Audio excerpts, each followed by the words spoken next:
Hello, and welcome back to the Lack of Interesting Conversation with your host, me, Trey Mendenhall. Thank you for joining me today. As you can tell, I got my CD Lamb Cowboys jersey on, so we'll be talking the NFL and specifically the NFL draft.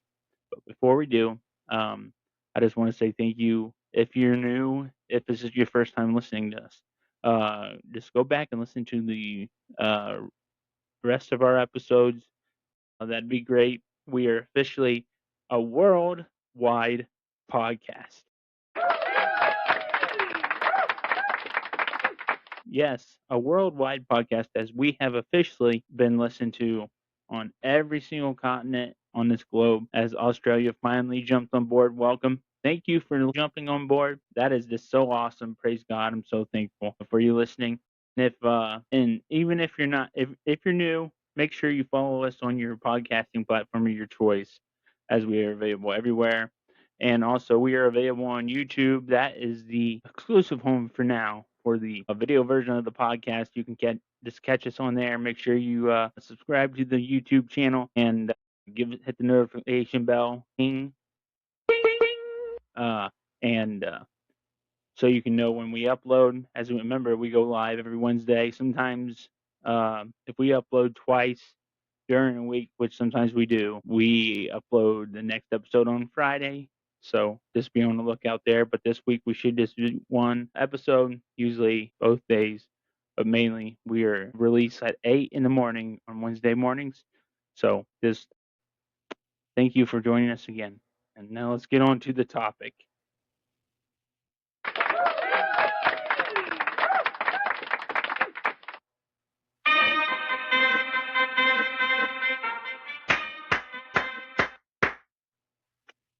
All right.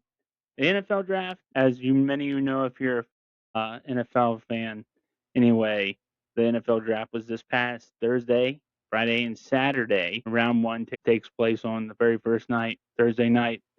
Rounds 2 and 3 on Friday, then rounds 4 through 7 on Saturday, which is really crazy. 7 rounds may seem like a lot, but there used to be, gosh, ton of rounds in the NFL draft. Um, in the early years, in the 30s and 40s, they used to have between 9 and 20 rounds, that's crazy. That's a lot. Then in not starting in the 60s, they went to 17 rounds, and from 77 to 92, great year by the way. They moved it to 12, but then since 94, we have the current formation of the draft, 7 rounds. But I guess they did have 8 rounds in 93 before they changed it to the current way the draft is set up now with 7 rounds. So that's the current way we have it now.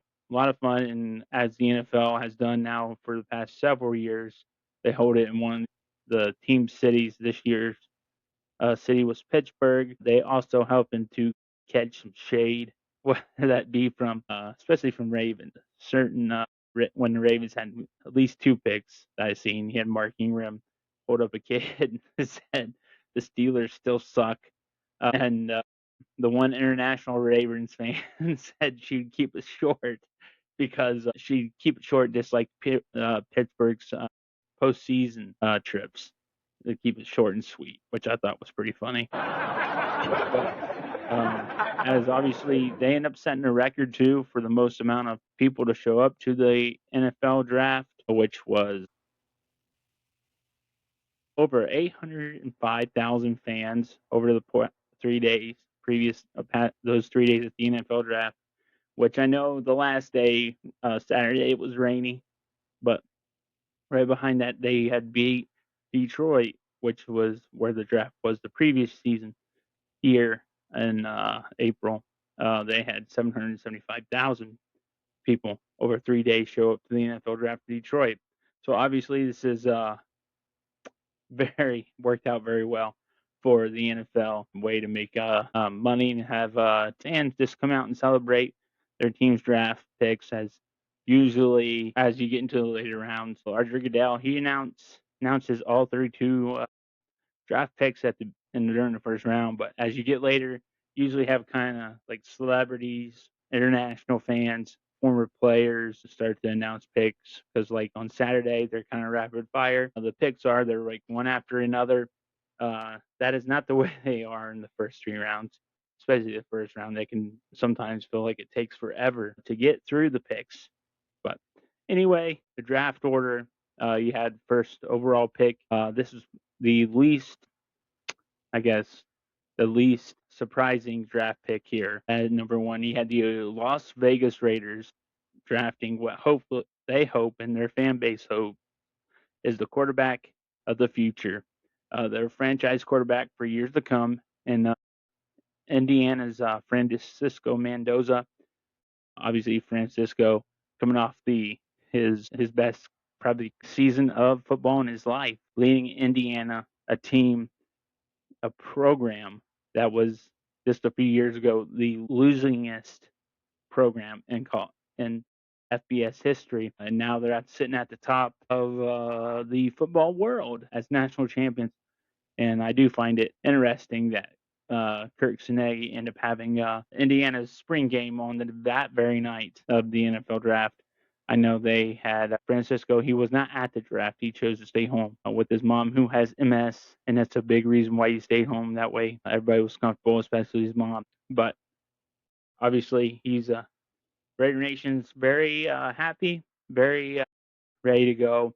And from what I've seen, it looks like he's going to get to keep his number 15 with the Raiders that he wore in college. Before he was with Indiana, he was a Cal, smart kid. Seems like a good head, has a good head on his shoulders. Comes from a good family, it seems. We'll see if the Raiders how they do this upcoming season. You got Kirk Cousins there. He's a pretty good one person to have in your ear. But also you have the GOAT there, Tom Brady. Yes, he is the GOAT. 7 championships, can't untouchable. We'll see how that goes. Then number 2 here, you have the New York Jets, notorious for always being at the top of the draft. Pretty much, you have them selecting David Bailey from Texas Tech. I know there for the longest time, it was between Bailey and Arvell Reese. People weren't sure exactly who they were going to pick. I even remember seeing that the Jets even canceled their meeting with David Bailey at one point in this pre-draft process. But the Texas Tech linebacker, edge rusher anyway, goes there, had a tremendous season at Texas Tech, ran a 4.5 40-yard dash, which is fast for an edge rusher. To be honest, these guys are all fast nowadays. The skill gap, it's still there in college somewhat. It's huge in high school. Somewhat the gap's kind of is closing in college, but once you get the NFL, there's really no gap anymore. Everybody's just is on pretty much the same level, especially starting when they're really good players. You have everybody just as good as you. You have linemen, O linemen, D linemen just as fast as you. It's pretty crazy. I know there was there was talk in between here at number 2 and then at number 3, who was Arizona, that the Cowboys was trying to trade up here to get, from what I understand, Sonny Styles is whom they really loved in terms of the edge slash linebackers that were going to go up here. But at number 3 was the Cardinals. Obviously, there was a lot of talk about them trading back. I wasn't sure who they would go with, but they ended up going with Jeremiah Love, the running back from Notre Dame. I was quite surprised that they picked Jeremiah Love. I know a lot of people, whereas this team needs a lot of help, a lot of places. But I mean, people had Jeremiah Love. I know Mel Kiper. I watched the game day version of the NFL draft, and they had him as the second best overall athlete in the draft, which is very high praise. But also, being that he is a running back, a really good one, a great one, this is really high in terms of drafting a running back, as the position is not what it used to be in the NFL anymore. They don't value running backs as highly as they used to. It's more the receiver has kind of taken over that position in terms of its value. You really, unless you get like someone like Saquon, Zeke in his prime, Bijan Robinson here, those are then if he's going to be that type of running back, then people, I guess, teams feel justified to pay a running back as much. But uh, but we'll see how this season goes. Not sure. He obviously, I know. Being my son Xander, I know he's a big Notre Dame fan, so he was pretty happy he got drafted high, even though he would have liked him go to his favorite team, the Steelers. But then you got number 4, who I thought at the Tennessee Titans, who I thought they were going to draft Jeremiah Love originally, but this, in my opinion, was shocking. I know a lot of mock drafts had Sonny Styles penciled in here with Robert Saleh. He, being obviously coming from San Francisco, was a defensive coordinator, had his first stint as a head coach with the Jets. Didn't work out. Didn't help the fact that Aaron Rodgers got hurt that first year. He was in New York, but then he played awful his second year. And then I think he ended up getting fired halfway through that season. But they go offense, and they take the best wide receiver in the draft, Carnell Tate from Ohio State. I mean, you got to, with having Cam Ward, the first overall pick last year, you do got to get him some weapons. You got to put some playmakers around him for sure. With the head coach being so defensive minded, you figured he would have went with defense here, but he did not. Then you got number 5, the New York Giants. Boo. Just kidding, but not really. Boom, boom, boom. You have them taking Arvell Reese out of Ohio State, linebacker. Obviously, the Giants, they need help, all the help they can get. They trade away Dexter Lawrence to the Cincinnati Bengals, and they gave them 2 first-round picks in the top 10, which is crazy when you really think about it. But then you had, I guess, here, I know a lot of people speculated they would be maybe with both their picks draft, use one for offense, one for defense, which they ended up doing. And with Arvell Reese here being on the board, they went ahead and took him. As I said, they need all the help they can get with their new head coach, John Harbaugh, from previous stint from the Ravens. I know my brother-in-law, big Ravens fan, wasn't too happy about that, but another man's trash is another man's treasure, as they say. And I definitely think Coach Harbaugh, will definitely put some life back into that franchise that hasn't been good since they won their last Super Bowl. So then you get number 6. This was originally Cleveland's pick. Kansas City actually traded up here to pick. Let's see. They picked Mansour Delane, cornerback, LSU. He was one of the top 6 defensive players here in the draft. He, from everything I know, he's pretty good. He had 11 passes deflected at LSU last year, had 6 picks over the last 2 seasons.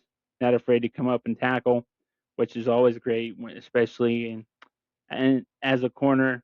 But you want your corners to be able to tackle when they need to, but you don't always want them making a tackle. But then number 7, you have the Washington Commanders taking Sonny Styles, linebacker, Ohio State. Makes perfect sense. Dan Quinn, obviously being a Cowboys fan, did a lot with Micah when he was still the DC in Dallas. Honestly, put that defense back on the map after the horrendous 2020 season with Mike Mullen as the defensive coordinator. That was one of the worst defenses in Cowboys history. And then you add last year's, that was even worse. But with that season, the 2020 season, they actually played in Cincinnati, and my wife and I actually got to go to that game. That was fun. The Cowboys put a whooping on the Bengals there that day, which is nice. So, and then in number 8, you had the New Orleans Saints take Jordan Titus, and wide receiver out of Arizona State. He transferred from Colorado to Arizona State. He led the Sun Devils in receiving yards the past 2 years. And obviously, the Saints, they're another team. They need all the help they can get. They're still searching for a quarterback. Um, I know they got Spencer Rattler in that room. They had um, the kid from Purdue they drafted last year. So we'll see how they do. That's another team. Obviously, if you're drafting up towards from the beginning of the draft, round one, you obviously your team was not very good, and then which means you need all the help you can get. Then number 9 is the Browns. This was originally Kansas City's original spot.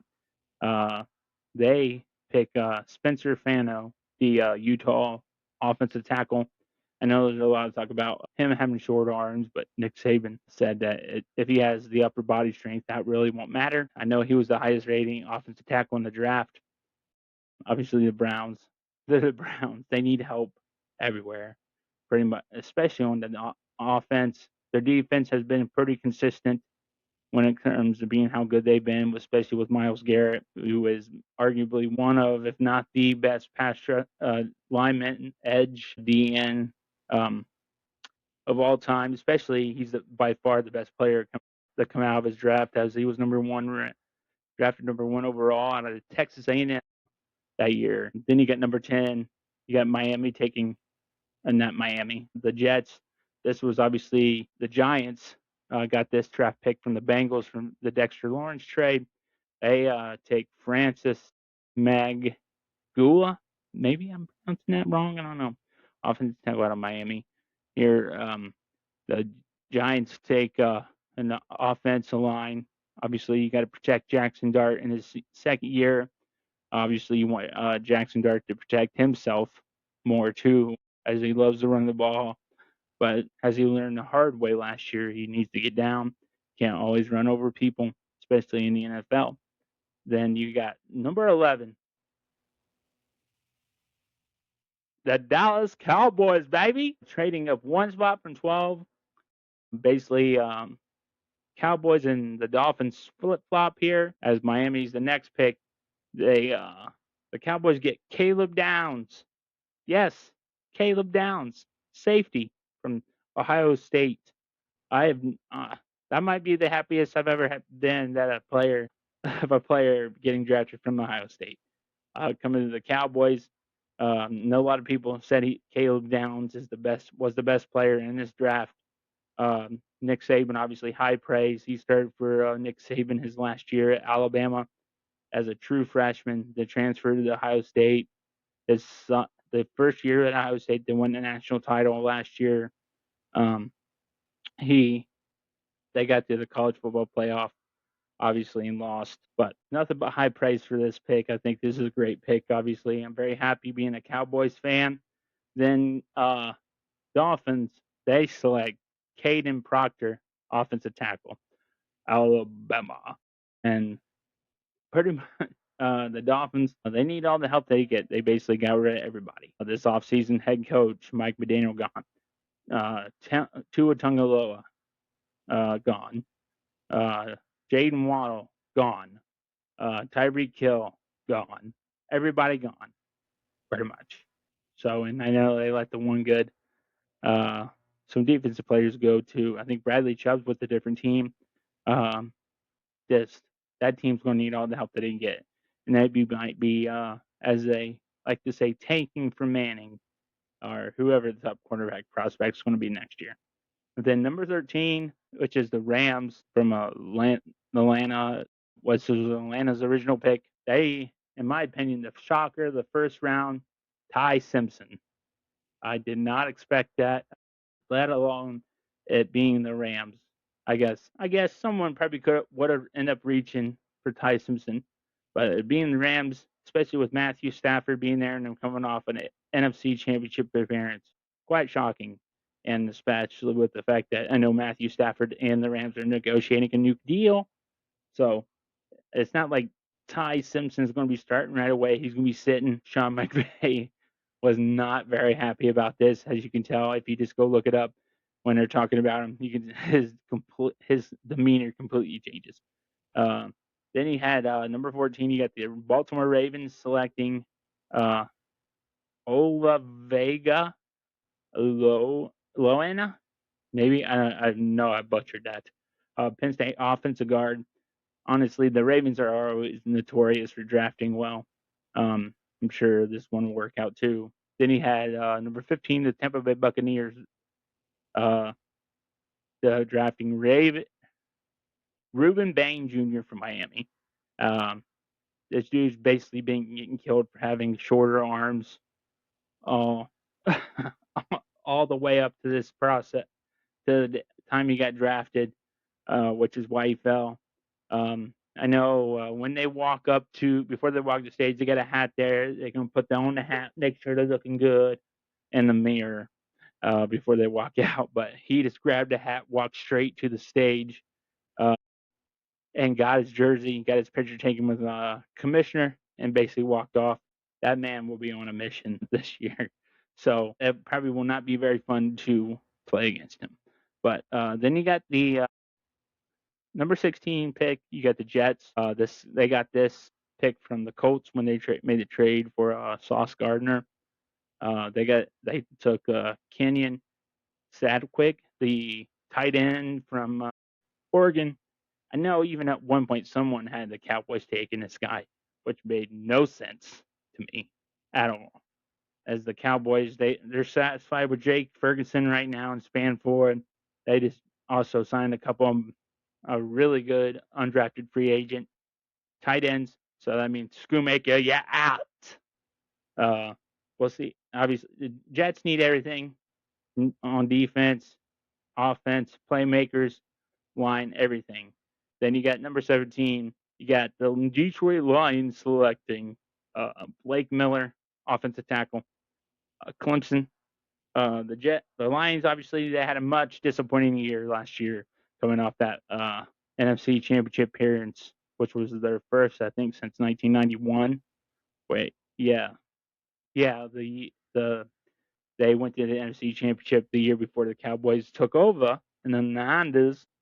Then obviously beef off the offensive line. It'll be interesting, really, to see how they do this year, especially since last year was their first year without Ben Johnson. He's obviously in Chicago as their head coach now. Was it really all Ben Johnson? Is that why they were so good? Dan Campbell going into his second year without him, I think a lot to prove. Then you got number 18, the Minnesota Vikings, taking Caleb Banks, defensive tackle from Florida. Then you got number 19, the Carolina Panthers, taking Monroe Freeling, offensive tackle from Georgia. Then you got the Eagles trading up here. This was the Cowboys originally their second first-round draft pick. This would have been where the Packers would have drafted, but obviously the Packers trade this first-round pick to get Micah last season. But here the Cowboys and Eagles switched places. I don't know why it had to be the Eagles, but this kind of causes some drama here, as the Cowboys being there. The Steelers, who picked 21, thought the Cowboys were going defense for sure. They had no clue they were trading back. Head called, who was eventually the Eagles, who they took was Malachi Lemon, the wide receiver out of USC.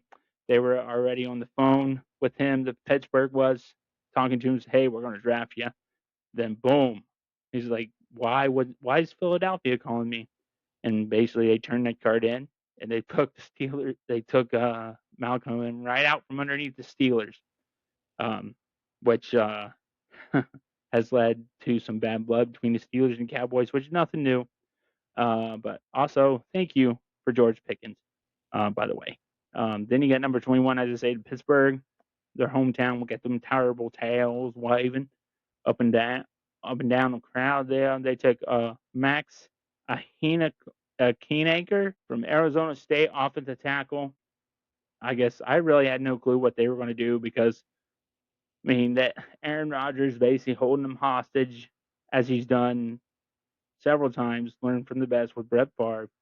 In my opinion, Brett Favre did this to the Packers. If you're a fan, if you can remember that in the late 2000s, Brett Favre, will he retire? Won't he retire? Basically, Rodgers doing the same thing. So Then number 22 got the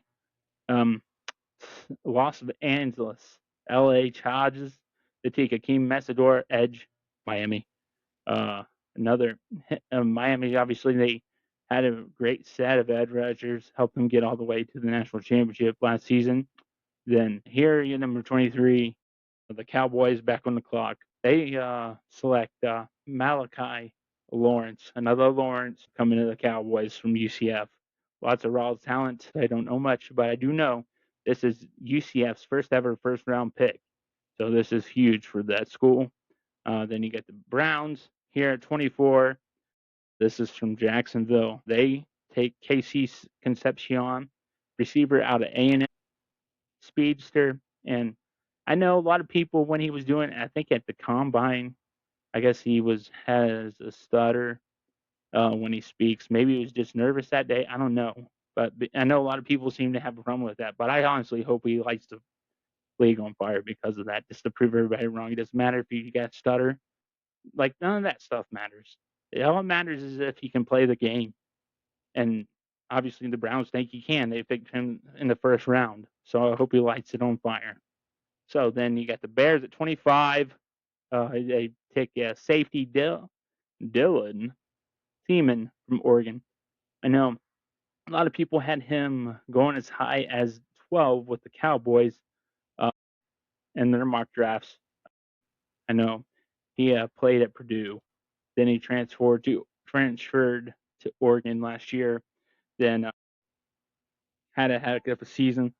Obviously, getting himself up to being the first round pick, which is awesome. Good for him. Then he got number 26. He had the Houston Stretch and Strain up here with Buffalo. They take offensive guard Kalen Rutledge, Georgia Tech here. Obviously, you want to protect C.J. Stroud, but our defense is nasty. If it plays anywhere like it did last year, this team's going to be hard to beat, especially if C.J. Stroud can get back on track. Then you had number 27, Miami trained back up with San Francisco to take Chris Johnson, cornerback out of San Diego State. Then you got number 28, you got the Patriots and all their drama, Mike Vrabel. They trade up with Buffalo to this spot. Obviously, this was Houston's original spot. They take Caleb Lumen, offensive tackle out of Utah.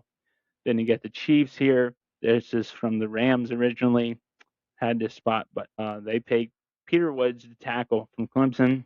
Then you got the Jets trading back up into the first round via from Denver, which it was. This ended up being the pick Denver gave Miami for Jalen Waddle. You got the Jets taking Omar Cooper Jr.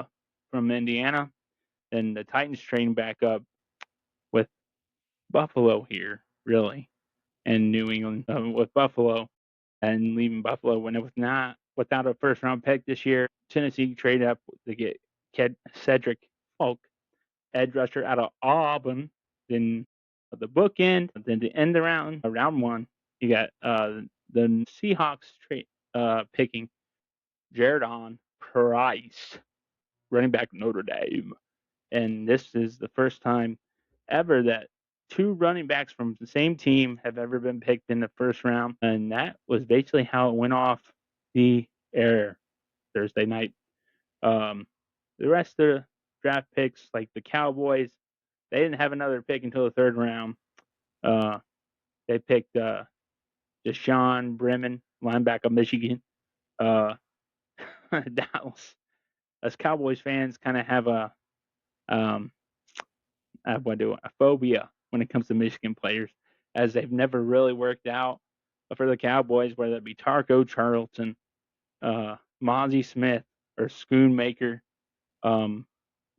And Mozzie and Luke Schoonmaker were both in the same year. I guess really the only one that I can remember here in recent years that worked out that went to Michigan was Jordan Lewis, but he's now in Jacksonville. So hopefully he works out, as Cowboys need all the help they can get on defense, especially at linebacker. Then they got number in the fourth round, 112 overall, Drew Shelton, offensive tackle, Penn State. Some O-line depth. We'll see if the tackles hold up. Terrence Steele and Tyler Godden, first round pick. Hopefully they hold up and start to come into their own, especially Godden. Then you got the 114th overall pick. You got the Devin Moore, cornerback out of Florida. A lot of history with injuries, which Jerry said they weren't going to do. They weren't going to draft red shirts. But I believe last year was his first year fully healthy, and he started 11 games last year, and I know when they were on the phone, as they released, a lot of teams released that secret audio in the draft room, between the draft room and the player they're picking. I know he said they got the first. He said they drafted the best cornerback in the league, and not in the league, but in the draft. I sure hope that works out. Then in the 137th overall, you got Overton, LT Overton, the lineman from Bama. You really can never go wrong, in my opinion, with a player from Alabama, especially with Nick Saban. As even with Caleb DeBoer being there, they're still pumping out great players. Then after that pick, the Cowboys didn't have another one till the 7th round, because I know they traded a 5th round pick away, two of them to the Dolphins to move up one. Then they traded one to the Niners for D. Winters, a linebacker. Also, then you got the number 7 round for 200. Anthony Smith, wide receiver, Eastern Carolina. Crazy. And then you got like Fox here, and then as I do with Saturday, you got everybody giving out drafts of the teams that Fox did anyway. Their draft analyst Rob Rang gave all A's to the Raiders, Jets, Chiefs, Commanders, Giants, Cowboys, Titans, Dolphins, Bears, and Eagles. Then A minuses. I guess these are grades anyway in terms of picks, teams, overall draft grades here. All right, hold on. This is what Mel Kiper did. Okay, this is all the teams he gave an A: Cleveland, Cowboys, Raiders, Eagles. A minus Jets. B plus is the Ravens, Colts, Giants. B's the Cardinals, Panthers, Bears, Bengals, Lions, Chiefs, Chargers, Dolphins, Patriots, Saints, Steelers, and Commanders. B minus is to the Bills, Seahawks, Buccaneers. C plus is to the Falcons, Broncos, Packers, Texans, Rams, Titans, and I know also the Texans. They also got that D tackle from Ohio State, which just kind of set everybody off. Like, you have no idea what you just did, as that made that defense even better. And then the last 3, the C's, Jacksonville Vikings, and the 49ers. Anyway, I'd love to know how your team did, how you thought your team did in the draft, if you thought they got better, if you thought they got worse. Just throw it out in the comments. Just love to know about it and what you think. Anyway, so next week, I think we will be reviewing music and reviews. Michael Sweet just recently came out at the beginning of this month with a worship album called The Master Plan, and I got that for my birthday past Wednesday. So also, I think we will be reviewing that album next week. So if you're a Michael Sweet fan, a Striper fan, make sure you tune in and make sure you share that with your fellow fans. To make sure you tune in next week. Just so thankful for you joining me. Make sure you just give us a like, a follow. Make sure you share, comment on the podcast as well. Just let us know how we're doing. Feel free to share this with whomever you feel like it. And before we go, just remember that Jesus loves you, that he went to the cross to die for you, and to nail your sins there so you can be free and forgiven, and so that we can have eternal life and spend eternity with him. Just again, so thank you, and we'll see you next time on a Lack of Interest in Conversation podcast.